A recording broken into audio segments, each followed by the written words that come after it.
Hi everybody, it's Richard here again and welcome to my Inbox 17 video. I've got no new vinyl to show. I'm going to just concentrate on some of the second-hand records I picked up over the past month or so. And then at the end I'm going to do some shout outs because I did the vinyl tag a few days ago and I never realised there was a section at the end to give some shout outs, and I would like to give some shout outs, and I've written a whack of people down here and I know I've forgotten a few, but anyway, we'll get to that once I show the vinyl.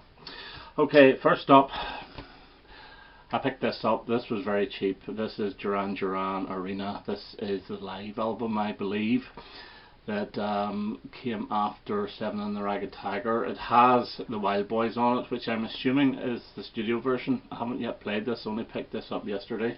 That's why it's a bit floppy, because it's drying off on the drying rack. But it looks okay. It's got all the big hitters here. Is There Something I Should Know, Hungry Like the Wolf, Save a Prayer, Union of the Snake, Planet Earth. So yeah, hopefully this will be good.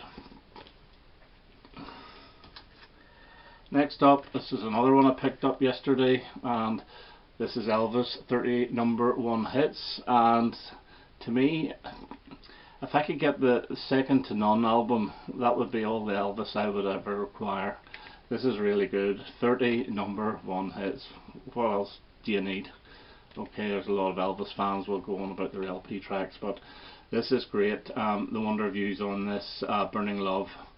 My personal favourite is Marie's the name of his latest Flame, and I also love I Can't Help Falling in Love with Can't Help Falling in Love. It's a fantastic song. So yeah, this was well worth it, and this was very, very cheap because it's obviously been a re-release. Somebody's bought it, didn't like it, sold it back to a record shop, and then I got it cheap. So Elvis 30 #1 hits. Okay. Right, okay, there's always going to be a little bit of tat, as a lot of people would think in my videos. But this is the very best of Bonnie Tyler, and this is some of the stuff that she did before Total Eclipse of the Heart. There's two songs I absolutely adore on this, and that's obviously Lost in France, and the other big hit was It's a Heartache. But this includes the song Goodbye to the Island, which I love. And there's a couple of other minor hits here, like More Than a Lover and The World is Full of Married Men. But she also does a really good version of Tom Petty's Louisiana Rain. So yeah, this is a really good album. It was very cheap as well, that's why I bought it.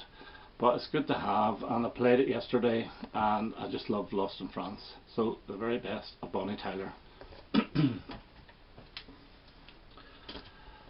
This here was yesterday as well, and this is Maddie Prior and June Tabor, and this is Silly Sisters. And my record shop owner Johnny, he thought this would have been disco-y soul type music because of the way they are. It's not. It's Maddie Prior is with Steely Span, and this is real old English folk, and I really enjoy this. In fact, I love Steely Span. I didn't know he had this album. I would have bought it ages ago if I had, but it was in the wrong section. So yeah, I've played this as well, and this is a really, really strong album. Maddie Prior and June Tabor. Okay, this was bought last month, and this is something a little bit different, Jubilee Certificate X, and this is a soundtrack to that punk film. It's got Adam Nance, Deutsche Girls on it. The actual version on this album is slightly different to the single. It was issued in 1982. It also has Plastic Surgery, the B-side, which I was never that keen on. But a few really good songs on this, like Wayne County and the Electric Chairs, Paranoia Paradise is extremely good, and the Maneater's 9 to 5 is good. But this is worth it, the price alone, for the two Susie Pin songs, Rule Britannia and Jerusalem. Now Susie Pins was known as Jordan in the punk world in the late 70s, and you often saw her in punk documentaries in the background. Now I don't know, I think she might have been a fashion designer that worked with, is it Vivienne Westwood? I'm not 100% sure, but I'm sure the punk people will be able to tell me.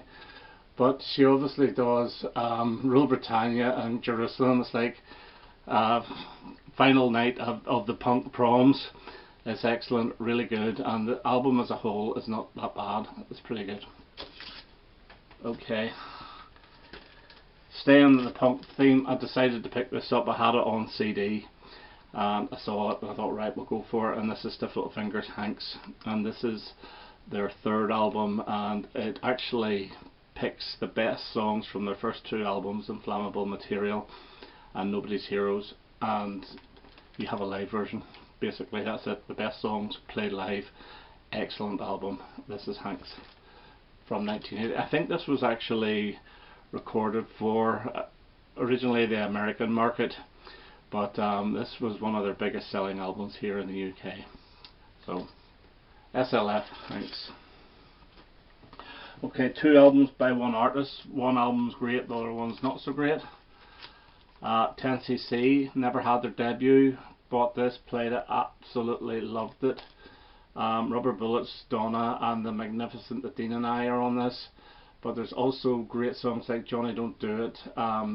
Headline Hustler is brilliant. This is a fantastic LP, and this along with Sheet Music would be my two favourite TenCC albums. Unfortunately I bought this, but it was very cheap, and this is Bloody Tourists, and this is the one with Dreadlock Holiday on it. Apart from that, there's nothing really that stands out in this. It's quite a weak album. I think TenCC did suffer when Godley and Cream left, but Bloody Tourists, glad to have it for the collection, but it won't get spun much more. Okay, next we have Cat Stevens. I picked this up at a record fair, and this is New Masters. This is his second album. This is when he was Cat Stevens the pop star. There's actually one minor hit off this, which was Kitty, but this is the one that features The First Cut Is the Deepest, which went on to be a big hit for Rod Stewart, and I believe what you call her, Sheryl Crow, had a hit with it as well. I think it was that. But this is actually a very, very good album. It is poppy, but it's not overly poppy. Like Blackness of the Night has got that Cat Stevens folky sound to it, and what's the other one? Northern Wind has also got like a folkiness to it, but The Laughing Apple is pure 60s pop. But it's a very good album. So New Masters by Cat Stevens. Right, okay, another band I bought two of, and I saw this at a record fair, and this is Squeeze, Around and About, and this is a live album, and this is really good. I had the CD of this, but I saw it going relatively cheap, and I thought, right, I'll pick this up. And then you realise there's only 10 songs on this, whereas the CD had about 14, so there's some missing, but still, it's got what I really wanted, and that was Labelled With Love on this. With it's done slightly differently. It's actually got a bit done with a little bit of a groove, but then at the end it goes into a real jump up and down, bouncy ending, fade out, if you see what I mean. You have to hear it to know what I mean. But yeah, really enjoyed this, and glad to have the collection. And once I got that, I had to pull the trigger on this one because I never had this in vinyl, and this is Play.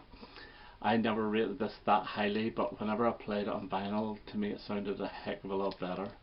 The best songs off this are still Walk a Straight Line and The Truth, but there's some really, really good tracks on this. Another one I really do like is, what's it called, The Day I Get Home.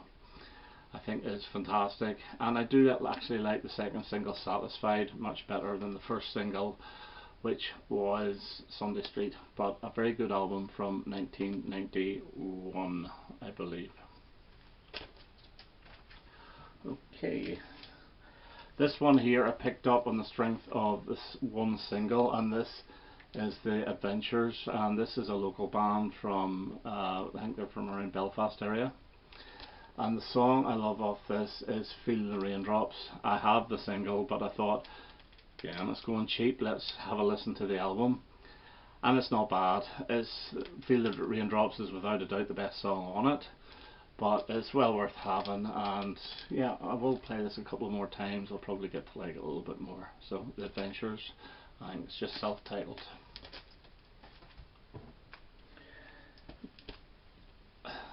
At the record fair I picked up Freddie On My Mind, Best of the Easy Beats. The only thing I knew about the Easy Beats was Freddie On My Mind, and the only reason I knew that was because David Bowie covered it on his Pin-Ups album. This is like your early mid-60s beat R&B music. It's okay, it's nothing spectacular. Friday On My Mind is without a doubt the best song on it, and it plays well enough. I enjoy it. It's just nothing overly special for me, and that's the Easy Beats, Friday On My Mind. Okay, now this may be a bit of a surprise, but yes, I bought Electric Warrior. Why did I buy Electric Warrior? Surely I've got Electric Warrior. Yes, I have got Electric Warrior. But if I had done the vinyl tag about 2 months ago, I would have included this as one that I wanted an original of. My Electric Warrior, it was on the Cube label, released in around 1979-1980. This I found at a record fair, rather cheap. The sleeve's not in bad nick, it's not brilliant, but it's on the Fly label, and that's why I bought it. And this is, that there is the label that you get with it, and you will also get the actual Fly. So to me that was important, I needed that. And also you get the inner sleeve as well, which you don't get on the reissue, which has got Mark and Mickey. Okay, and lastly there's a trio of albums, and I mentioned this in my last video, and it's the Runaways. And the first one I bought was, this is Queens of Noise, and this is their second album. I showed their first album, which I bought new in one of my previous videos. This is a really good album. Again, it's very sort of rocky, glam rocky sound to it. Excellent. The next album is Waiting for the Night, and I didn't think this was as good. It was okay, but it just didn't have the same oomph as the last one, but it's still not a bad listen. And then I finally bought their fourth and final album, and now the Runaways, and this is on red vinyl, and this is actually very good. This has got a really good cover of Slade's Mama We're All Crazy Now, and a slightly slowed down version of the Beatles' 8 Days a Week. So yeah, really enjoyed this. Really do like the Runaways. As I said before, I've really been getting into Joan Jett this past year or so, so it's good to get these albums. Okay, so there's my second-hand pickups from the last month or so, and so now for some shout-outs. We'll start with the UK shout-outs. Now I am subscribed to an awful lot of channels, and I don't get to see every single video by every single person I'm subscribed to, but the people I have here are the ones I will always watch. And in the UK, Rob Walker, Let the Music Play, obviously. He started around the same time as me. He shows a lot of stuff I've never heard of, a lot of new stuff, but it's always really interesting to see what he has. Steve Whitty, who Sunday morning's not the same without the Steve Whitty Show. I know in America you have Steve Carlson, who's getting a shout out as well, but for the UK it's Steve Whitty. John 6-inch Pianist, who is the soul man, and he can deliver a 15-minute video in 3 minutes 42 seconds flat. Excellent. John Bellamy, love his shows, very laid back, so easy listening to. Paul 33 1/3, who's disappeared from the face of the earth. He's a Belfast guy, don't know where he's got to. Paul, get in front of the camera again please. Ross Goodall, who would be one of them that actually inspired me to start doing these videos. Young fella, great knowledge, likes a lot of the stuff I loved back in the 80s, so it was great to see. Graham at Crackin' Vinyl, always enjoy his vinyl updates. He shows a lot of really good stuff, shows a lot of tat as well, which is great. That's what I like to see, because I show a lot of tat too. Martin Harris is a new one for me, and I enjoy his vinyl updates as I do Vinyl Dale and the Search for the Holy Grail. But two of the most, the funniest of the UK ones are Johnny Seed, who has me in stitches quite a bit, and of course Invisible Ray, who has me really in stitches. So over in the US then we have Jeff Calico Silver, fantastic knowledge, love his reviews of the Dylan albums and especially the Stones albums, and I can't wait for Goat's Head Soup to be reviewed next. Jamie Cottle, Canadian, who's the king of the box sets. Chad Vinyl New Wave, who's the king of the 12-inch singles. Emma 8 Vinyl Low, actually bought a couple of cheap Trick CDs because of Emma. Gary's Vinyl Dungeon, he shows an awful lot of, whenever he buys records and a lot of them. Pretty Green Vinyl guy, Edwin, who's originally from Belfast, now lives in Canada I believe. Randall Weaver, of course. Brendan Schneider, who's a new one to me, he actually shows reviews, a lot of box sets, which is great. Value Vinyl Steve, I think it's very, very funny. Bullet the Vinyl Verse. And then you get three of the nicest people you could ever watch. That's L.A. Lease, who's relatively new to me, Cindy Mama Bear Vinyl, and Scott the Balding Boomer. Then there's Rando's Retro. It used to be called Rando's Records, and Rando's Retro is very similar to Steve at Value Vinyl's channel, where he shows a lot of tat, but all vinyl lives matter. And then one that doesn't get enough credit, I don't think, is Matthew Smith. I think he's from Texas, and I think he is a really funny guy, and he deserves an awful lot of credit because he's been reviewing all the Beatles solo material, and he's actually listened to and reviewed every single Ringo Starr album. And if that doesn't deserve some sort of credit, nothing does. Well done, Matthew. Then of course you have the big hitters who don't really need the shout outs, like James Griffiths, stroke Beatle James, who've got the two channels. Not only did he sort of influence me to start up making my own videos, but he's turned out to be a really good friend. John Heaton, who I call the headmaster. For the Record, Canadian channel, and I can't remember the guy's name, but it's very, very informative. He's got a really good style. Hannah, the Omaha Introvert, always enjoyed hers. Melinda Murphy, enjoyed her videos. Beth B-Side Records, enjoy hers. Then there's David Naz Nomad, which is one of the first ones I ever watched. And Chris at Dixieland Farm, who I must admit I go for whenever he uploads a check to see if it's a vinyl one. I tend to watch those more. Beatle Brad, of course, Vinyl Richie, and Steve Carlson. So that's some shout outs, quite a few there, and I know I have missed a few, and if I have and I've commented in your videos, I apologise, but I went through a whole list that I actually have on my subscription, and that's who I picked out. Okay, that's me for now. I hope you enjoyed that, and I hope to have another video quite soon. All the best now. Bye bye.